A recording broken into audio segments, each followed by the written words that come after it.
Good morning, friends. In last video, we have seen some of the part of an astrologer's day, and in that video, we have seen the cursory idea about astrologer and with his profession. Now, in this video, uh, I will talk about the remaining part of the text.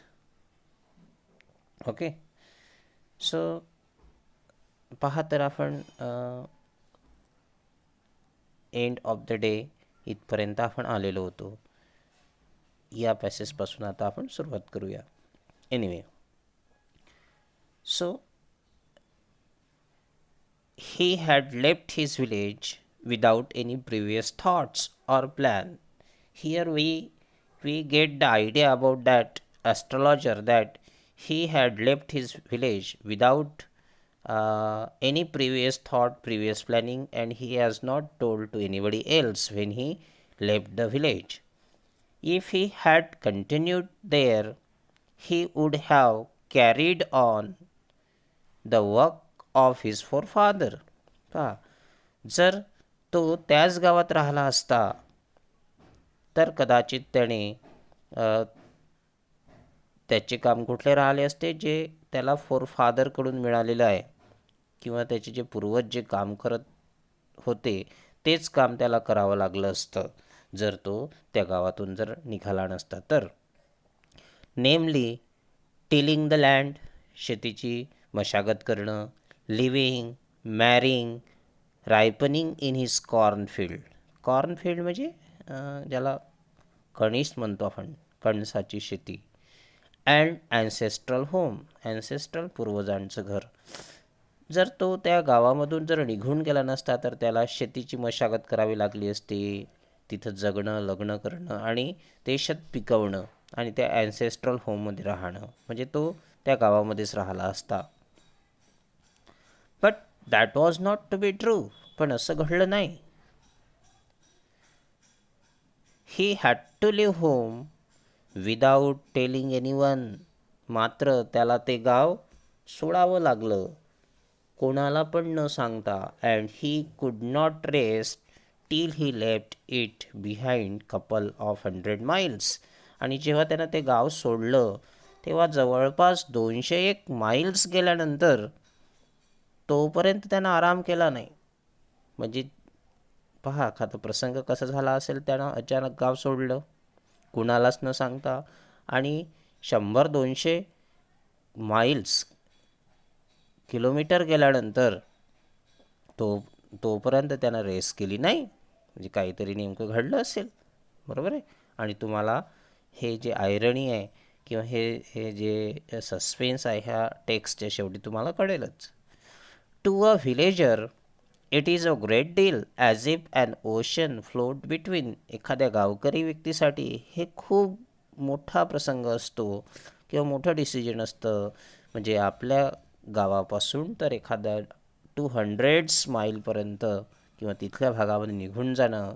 जणू इथं लेखकानं पहा कसं म्हटलेलं आहे की एखाद्या सर्वसाधारण गावकरी व्यक्तीसाठी जणू असं होतं की एखादा समुद्रच मध्ये फ्लो होऊन राहिला की काय, म्हणजे इतका तो दूरवर निघून गेलेला होता.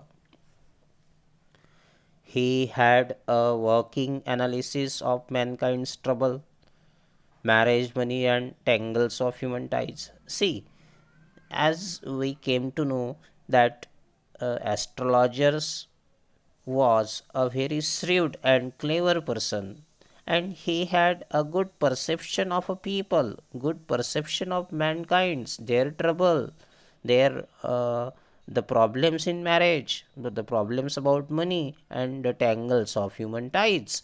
जे जे नात्याचे जे बंधनं असते याचं ज्ञान, पैशाचं ज्ञान, लग्नाबद्दलचं ज्ञान आणि मॅनकाइंड्स ट्रबल याचं चांगलं ॲनालिसिस त्याला त्या ॲस्ट्रॉलॉजर्सला करता येत होतं.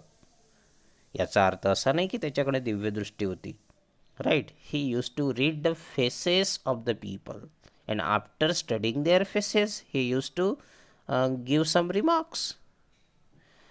Long practice had sharpened his perception. म्हणजे त्याला भरपूर अनुभव आलेला होता आणि त्याच्यामुळं त्याचं जे परसेप्शन आहे किंवा त्याची आकलन जे क्षमता आहे हे शार्प झालेली होती लोकांना स्टडी करण्याची किंवा त्यांच्या समस्या समजून घेण्याची. Within 5 minutes he understood what was wrong. Just 2-5 मिनटामध्येच तो दुसऱ्याबद्दलच्या काही गोष्टी समजून घ्यायचा की याच्यासोबत काय झालेलं आहे. हे charge 3 pies per question. C, प्रत्येक क्वेश्चनचा तो 3 pies तो चार्ज करायचा. पाईज म्हणजे एक प्रकारचं एक चलन होतं, आपण नाणं देखील म्हणू शकतो त्या काळातलं. तर पर क्वेश्चनला तो 3 pies चार्ज करायचा. Never opened his mouth till the other had spoken for at least 10 minutes. आणि जोपर्यंत समोरचा व्यक्ती 10-15 मिनटं बोलत नाही तोपर्यंत हा स्वतःचं तोंड देखील उघडत नव्हता. असं का? पुढंच उत्तर आहे, which provided him enough stuff for a dozen answers and advices. म्हणजे समोरचा व्यक्ती जेव्हा काहीतरी बोलतो त्याच्याच बोलण्यातून काही पॉईंट्स पकडून त्यावर तो उत्तर द्यायचा आणि त्याच्यातूनच तो त्या समोरच्या व्यक्तीला ॲडव्हाइस करत होता. Right. So when he told the person before him gazing at his palm. पहा, तो व्यक्तीला कसं सांगायचं, समोरच्या त्याच्या पामकडे टक लावून एकसारखा पाहून त्या व्यक्तीसोबत, समोरच्या व्यक्तीसोबत, कस्टमरसोबत तो बोलायचा. आणि त्याचे जवळपास कसं असायचे प्रश्न म्हटल्यापेक्षा पहा तो काय बोलतो आहे. In many ways you are not getting the fullest result for your efforts. Common questions आहे, आपल्याकडे हे क्वेश्चन्स पाहायला मिळतात. In many ways you are not getting the fullest result for your efforts. जितके प्रयत्न तू करून राहिलेला आहे तितकं फळ तुला मिळून राहिलेलं नाही आहे. याला बरेचसे कारण आहे. 9 out of 10 वर डिस्पोज टू ॲग्री विथ हिम. 10पैकी 9 लोक या स्टेटमेंटला ॲग्री व्हायचे. आम्ही जरी गेलो, तुम्हाला जर म्हटलं की तू जितका अभ्यास करतं त्या मानानं तुला पर्सेंटेज मिळून राहिलेलं नाही आहे, पटकन कन्व्हिन्स होतो आपण. बरोबर आहे. ही शैली असते त्या ॲस्ट्रॉलॉजर्सकडे. म्हणजे पहिला प्रश्न तर हा फेकतो. जसं मी बरेचदा क्लासमध्ये विद्यार्थ्यांना सांगत असतो की असा ॲस्ट्रॉलॉजर एखादा समोर आला, विशेषतः एखादी लेडी असेल आपल्या घरची, तर तिला पाहून तो म्हणतो, माई, तुला आपल्या पूर्ण चाळेमध्ये जितकं महत्त्व आहे, खूप महत्त्व आहे, पण तुला कोणी घरात तितकं महत्त्व देत नाही. माई, तू जितकं आयुष्यात जितकी मेहनत घेतली तितकं फळ तुला मिळालेलं नाही. हे 2 प्रश्न जर एखाद्या स्त्रीसमोर जर मांडले, लेडीसमोर जर मांडले, तर थर्ड क्वेश्चन ती ऐकण्यासाठी, थर्ड स्टेटमेंट ऐकण्यासाठी ॲटोमॅटिक तयार होत असते. बरोबर आहे. आणि अशा प्रकारे ॲस्ट्रॉलॉजर्स हे अतिशय स्ट्यूड असतात, क्लेव्हर्स असतात. आणि अशाच प्रकारचं वर्णन आर के नारायणनं इथं दिलेलं आहे. अतिशय ग्रामीण भाग त्यांनी टिपलेला दिसतो. Indianness has been seen in his text. Right. Anyway, तर सांगितल्याप्रमाणे इथं की 10पैकी 9 लोक या गोष्टीला ॲग्री व्हायचे. और ही क्वेश्चन, नाहीतर तो एखादा प्रश्न पहा कसा विचारायचा astrologer. Is there any woman in your family, may be even a distant relative who is not well dispose towards you. तो म्हणायचा की एखादी अशी स्त्री तुमच्या घरी किंवा किंबहुना तुमच्या नात्यामध्ये आहे का, जी पूर्णपणे मोकळीक तुमच्यासोबत राहत नाही. पहा. और he gave an analysis of character. नाहीतर मग तो कॅरेक्टरचं ॲनालिसिस करायचा, म्हणजे जो समोर असेल तो. Most of your troubles are due to your nature. आणि म्हणायचा की तुला जे ट्रबल्स होऊन राहिलेला आहे, जो त्रास होत आहे, हा तुझ्या स्वभावामुळे होत आहे. कदाचित हाही एक जनरल आस्पेक्ट आहे, जनरल पॉईंट आहे. How can you be otherwise with Saturn where he is. Otherwise तू सॅटर्नसोबत कसं काय राहिला असता. सॅटर्न एक ज्याला आपण प्लॅनेट म्हणतो. You have an impetuous nature. तुझा स्वभाव कसा आहे, अगदी उतावीळ आहे. And a rough exterior. आणि तुझा जो पर्सनॅलिटी म्हणू शकतो आपण, एक्सटेरियर बाह्य भाग कसा आहे, रफ आहे. This endeared him to their hearts immediately. Endeared made लायकेबल.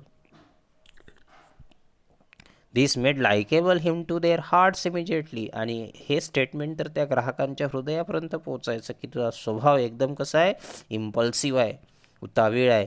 आणि तुझं जे पर्सनॅलिटी आहे, एक्सटेरियर, रफ एक्सटेरियर तुला आहे, अशासारखं स्टेटमेंट केल्याबरोबर काय व्हायचं, हे स्टेटमेंट त्या ग्राहकांच्या हृदयापर्यंत पोचायचं. For even the mildest of us loves to think that he has forbidding exterior. म्हणजे आपल्यापैकी कुठलाही एखादा माइल्डेस्ट जरी व्यक्ती असला तरी तो या स्टेटमेंटवर विचार करायचा की आपलं एक्सटेरियर हे फॉरबिडिंग आहे, थ्रिटनिंग आहे, मीन्स नॉट गुड. पहा, तर हे त्याचे काही ट्रिक्स होते.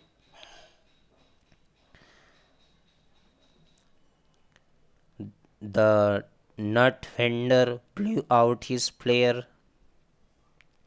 जो त्याच्या साईडला बसलेला नट व्हेंडर जो होता, ब्ल्यू आउट हिज फ्लेअर.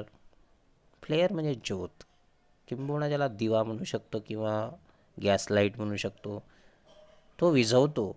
म्हणजे काय, आता सायंकाळची वेळ झालेली आहे आणि इतर जे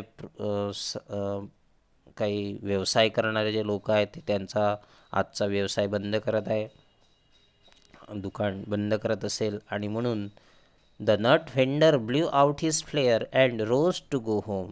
तो त्याचा आज दुकान बंद करून तो आता घराकडे जायसाठी निघतो आहे, vendor. This was a signal for the astrologer to bundle up to. आणि हे एक सिग्नल होतं त्या ॲस्ट्रॉलॉजरसाठी, to bundle, to end his day's business. त्या दिवसाचा व्यवसाय थांबवणं, म्हणजे आज दुकान बंद करणं, हा सिग्नल होता. म्हणजे व्हेंडरनं घराकडे जायसाठी निघाला की ॲस्ट्रॉलॉजर देखील आपला व्यवसाय आज थांबून तो पण घराकडे जायचा. Since it left him in darkness except for a little shaft of green light. असं का होत होतं, तो नट व्हेंडर्स घराकडे निघाल्यानंतर किंवा त्यानं त्याचा लाईट बंद केल्यानंतर आता त्या ॲस्ट्रॉलॉजरकडे कुठलाही लाईट नव्हता, आणि म्हणून देखील तो, हे पण रिझन असेल, तो घराकडे निघून जायचा. मात्र since it left him in darkness except for a little shaft of green light, तरी कुठला तरी ग्रीन लाईट तिथं होता. We stayed in from somewhere and touch the ground before him. आणि तो ग्रीन लाईट तिथं पडायचा. He picked up his cowrie shells and paraphernalia. Paraphernalia means ज्याला आपण मशिनरी म्हणतो, machinery. A large number of small articles used in particular activity or personal profession. एखाद्या प्रोफेशनमधले असलेल्या ज्या थिंग्स आहे, आर्टिकल्स आहेत त्या. तसं ॲक्च्युली पॅराफेरनिलियाचा अर्थ होतं मशिनरी. ओके. तर he picked up his cowrie shells and all the things related with his profession and was putting them back into his bag when the green shaft of light was blotted out. Blotted out, blocked. Block म्हणू शकतो आपण. आणि काय करतो ह्या astrologer देखील त्याच्याकडे असलेले सगळे, जसे कावरी शेल्स आहे किंवा जे क्लॉथ आहे किंवा पांढऱ्या रायटिंग त्या क्लॉथवर लिहिलेला आहे तो क्लॉथ, हे सगळं उचलतो, त्याच्या बॅगमध्ये ठेवतो, कारण की तो ग्रीन लाईट देखील आता ब्लॉक झालेला आहे. म्हणजे जणू तो घराकडे जाण्यासाठी निघतो. He looked up and saw a man standing before him. मात्र जेव्हा तो वर पाहतो तर एक व्यक्ती तिथं उभा आहे. He sense a possible client and said. त्या ॲस्ट्रॉलॉजरला असं वाटते का हा क्लायंट आहे. आपल्याकडे विचारपूस करण्यासाठी आलेला आहे.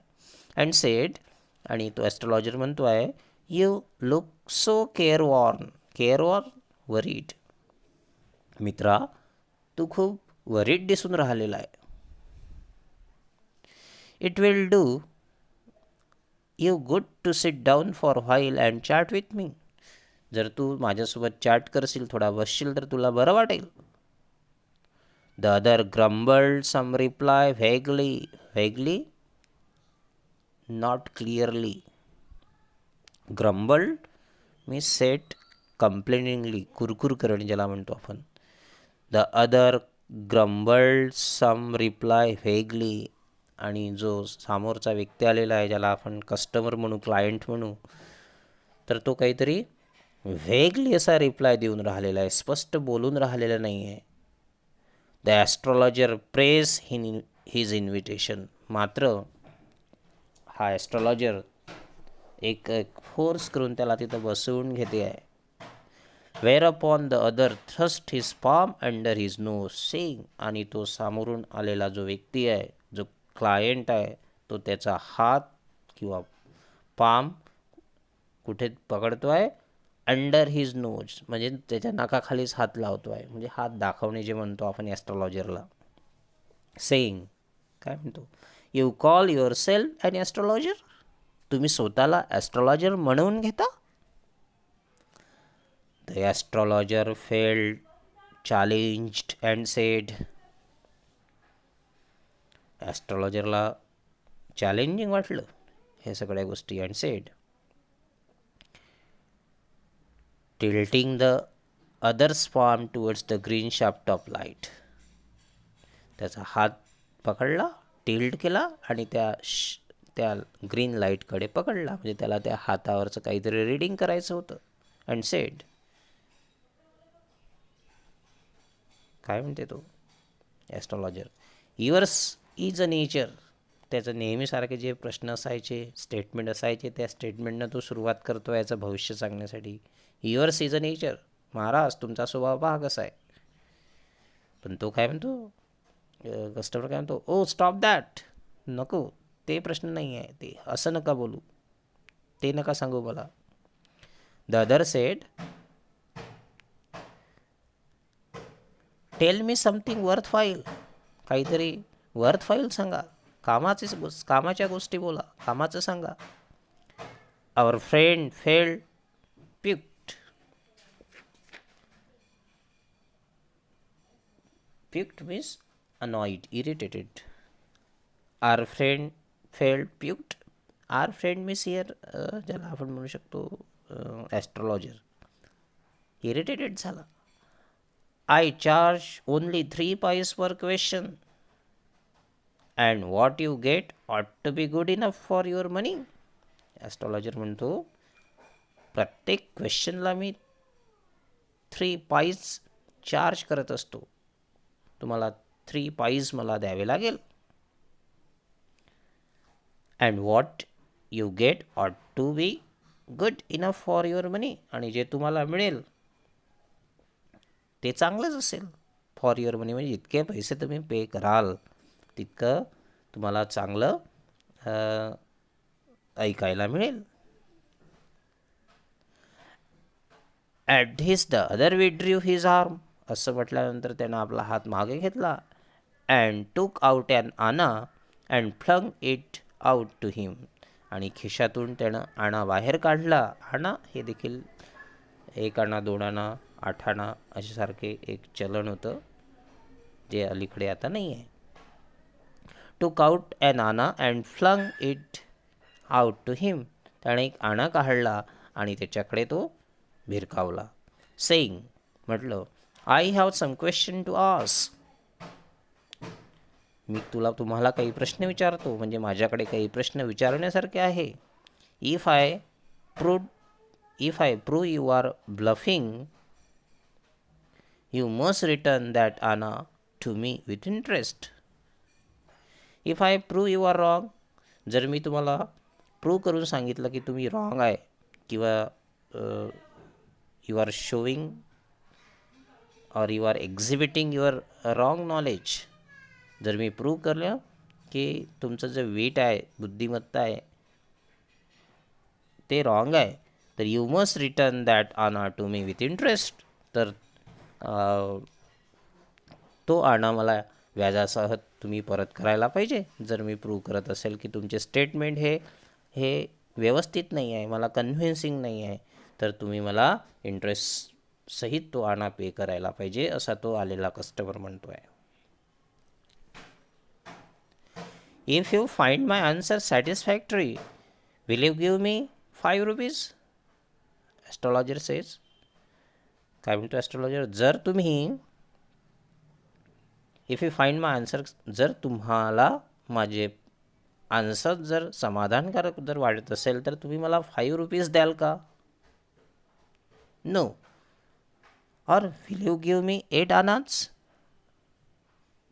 8 आनाच तुम्ही मला द्याल का? काय म्हणतो होता customer. All right, provided you give me twice as much if you are wrong. जर तुमचे स्टेटमेंट जर रॉंग असेल तर तुम्ही मला ट्वाईस पे कराल. म्हणजे मी 1 आणा जर देत असेल तर तुम्ही मला 2 आनाच द्यायचा. Right, said the stranger. This pact was accepted after a little for the argument. काही आर्ग्युमेंट झाल्यानंतर हा पॅक्ट तिथं झाला. ॲक्सेप्ट, पॅक्ट मीन्स करार. या दोघांमध्ये करार झाला. काय झाला की 1 आणा हा कस्टमर त्याला देतो आहे, क्लायंट देतो आहे, आणि त्याचं उत्तर जर सॅटिस्फॅक्टरी जर दिलं नाही तर त्या ॲस्ट्रॉलॉजरला 2 आनाच द्यावे लागेल. राईट, अशासारखा एक करार इथं पाहायला मिळतो आहे. The astrologer sent up a prayer to heaven. ॲस्ट्रॉलॉजरनं एक प्रेयर म्हटली, सेंट टू काही वर्ड पुटपुटला असेल. As the other lit a cheroot. आणि कस्टमरनं चिरूट पेटवलं. चिरूट मीन्स अ सिगार, त्याला आपण विडी पण म्हणतो आपल्या भागात. म्हणजे हा ॲस्ट्रॉलॉजर वर पाहून काही शब्द पुटपुडून राहिलेला आहे, आणि त्याच वेळेनं त्या कस्टमरनं आपली चिरूट काढली किंवा विडी काढली आणि पेटवली. The astrologer caught glimpse of his face by moonlight, match light. आणि त्याच मॅच लाईटमध्ये त्या ॲस्ट्रॉलॉजरनं त्याच्या चेहऱ्याचा एक ग्लिम्स घेतलं. ग्लिम्स म्हणजे एक ओझरतं दर्शन. आता ओझरतं दर्शन म्हणजे काय? He studied his face in match light. आपण मूनलाईट पाहिलं, सनलाईट पाहिलं, आता इथं मॅच लाईट म्हणजे जी काडी पेटवली, म्हणजे विडी पेटवण्यासाठी, त्याच्या प्रकाशामध्ये त्या ॲस्ट्रॉलॉजरनं त्या कस्टमरचा चेहरा स्टडी करून घेतला, एक ग्लिम्स घेतलं. There was a pause as cars hooted on the road. Jukta drivers swore at their horses, and babbles of crowd agitated the semi-darkness of the park. काय झालं तेव्हाच त्याच क्षणात एक तिथं हॉर्स ड्रायव्हर कारट आली आणि थोडासा गोंधळ वगैरे ते निर्माण झाला. लोक वगैरे चिडले तिथले. पहा काय झालं पुढे. The other sat down sucking his cheroot. तो कस्टमर खाली बसला आणि आपली वेडी तो पित होता. पफिंग आउट सॅट डेअर रुथलेसली. आणि तो तिथे चांगला रुथलेसली निर्दयतेने तिथं बसला, कारण की त्याला बरंचसं माहिती करून घ्यायची होती ॲस्ट्रॉलॉजरकडून. The astrologer felt very uncomfortable. मात्र याला अनकम्फर्ट होत होतं, कारण की याला एकतर वेळ होत होता घरी जाण्यासाठी, आणि हा कस्टमर एकदम वेगळाच दिसून राहिलेला होता. रेग्युलर कस्टमरपेक्षा काहीतरी वेगळा होता. काय म्हणते, हिअर टेक युअर आणा back. I am not use to such challenge. I am not use to such challenges. Astrologer म्हणतो की हे तुमचा आणा तुम्ही परत घ्या. मला अशा प्रकारचं चॅलेंज घेण्याची काही सवय नाही आहे. It is late for me today. वेळ झालेला आहे मला. I am getting late. He made preparation to bundle up. The other held his wrist and said. पहा, त्या ॲस्ट्रॉलॉजरनं आपलं सामान वगैरे गुंडाळण्याचा प्रयत्न केला आणि आता निघण्याची तयारी तो करतो आहे. मात्र त्या कस्टमरनं, त्या क्लायंटनं पुन्हा त्याची रिस्ट पकडली, मनगट पकडला आणि म्हटलं, you can't get out of it नाव. तुम्ही आता जाऊ शकत नाही किंवा या पॅक्टमधून निघू शकत नाही. जो करार झालेला होता, जो बार्गेनिंग झालेलं होतं, बरोबर आहे. You drag me in while I was passing. मी जात असताना तुम्ही मला जबरदस्तीने थांबवून घेतलं, ओढलं.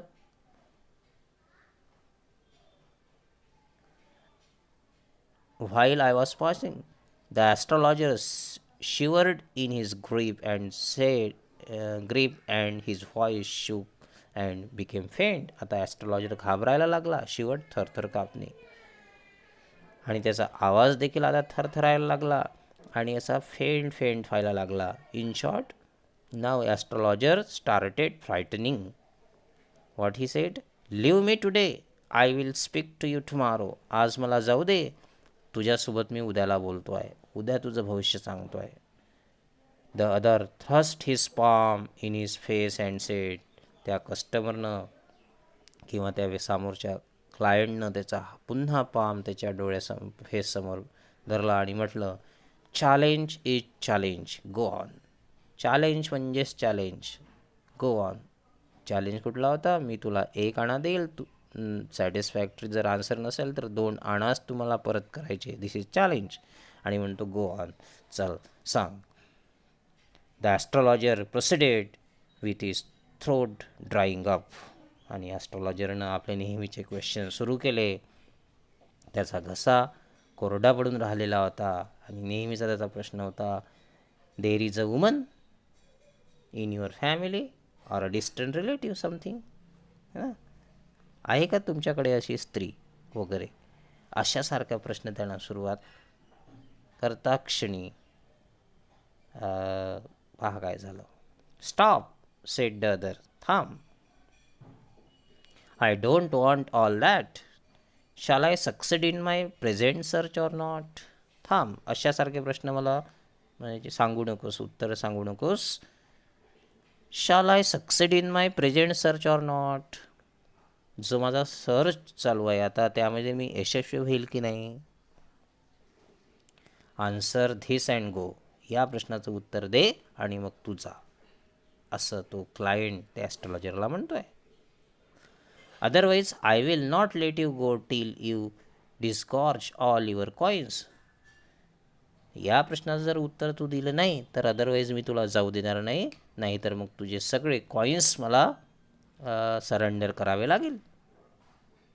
The astrologer muttered a few incantation and replied. Incantation, magical word, मंत्र म्हणतो आपण त्याला. ॲस्ट्रॉलॉजरनं काही मंत्र मटर्ड केले, पुटपुटले आणि रिप्लाय केलं. काय म्हणतो तो शेवटी, all right, I will speak, but will you give me a rupee if what I say is convincing.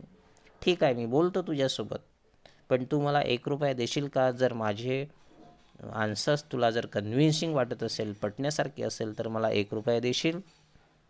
Otherwise I will not open my mouth and you may do what you like. तुला जे वाटत असेल ते कर, मी माझं तोंड पण उघडणार नाही जर तू मला 1 रुपया देशील नाही तर. After a good deal of haggling or bargaining the other agreed. आणि बऱ्याच वेळ बार्गेनिंग झाल्यानंतर जो कस्टमर ॲग्री झाला. The astrologer said. आणि ॲस्ट्रॉलॉजरनं शेवटी सुरुवात केली आणि म्हटलं, you were left for dead, am I right. तुला मरण्यासाठी सोडलेलं होतं, ॲम आय राईट. असं एका वेगळ्या विषयाला ॲस्ट्रॉलॉजर आता हात घालतो आहे. ठीक आहे, तर व्हिडिओ लांब होईल आणि आपण आता पुढचा भाग नेक्स्ट व्हिडिओमध्ये पाहू. तुम्हाला हा व्हिडिओ पूर्ण बघायचे आहे, पूर्ण पाहिजे आहे. लेंदी टेक्स्ट आपल्याला आलेला आहे. किंबहुना कधी 2 पण व्हिडिओ ॲट ए टाईम पाहून घ्यायचे, जेणेकरून टेक्स्टची आयडिया क्लिअर येईल. ओके, ठीक आहे.